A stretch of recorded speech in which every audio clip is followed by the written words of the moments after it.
મેં કહ્યું ને કે મારા અંતરાત્માના અવાજને માન આપીને મેં આ નિર્ણય લીધો છે.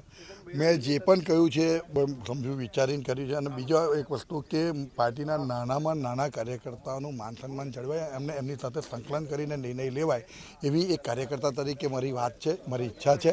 અને હું ઈચ્છું છું કે આ પાર્ટી કેડર બેઝ પાર્ટી છે, વિચારધારા સાથે જોડેલી પાર્ટી છે, અને આ પાર્ટીની એક અલગ વિચારધારા છે. ત્યારે નાનામાં નાના વ્યક્તિએ આની અંદર એનું લોહી રેડ્યું છે, અને આ પાર્ટી આજે વિશ્વની મોટી પાર્ટી બની છે. દેશના વડાપ્રધાન, આદરણીય વડાપ્રધાન નરેન્દ્રભાઈ મોદી સાહેબ અને ગૃહમંત્રી અમિત શાહ સાહેબ અને જેપી નડ્ડા સાહેબ, પ્રદેશની અંદર અમારા પાટીલ સાહેબથી માંડીને મોવડી મંડળ, આ બધા જ લોકો જ્યારે રાત દિવસ મહેનત કરે છે, તો એવો કોઈ નિર્ણય ના લેવાવો જોઈએ કે જેનાથી પાર્ટીના સ્થાનિક કાર્યકર્તાઓના કે સ્થાનિક આગેવાનોનો આત્મા દુભાય, અને એમની સાથે સંકલન કરીને જ નિર્ણય લેવો જોઈએ. અને એ વાત મને છેલ્લા સુધીને મેં ઉપર સુધીને પહોંચાડવાનો પ્રયત્ન કર્યો, પણ કોઈ કારણસર મારી વાત ઉપર ના પહોંચી શકી, તો મેં મારી જાતને મારી પોતે મારા અંતરાત્માના અવાજને માન આપીને નિર્ણય લીધો છે.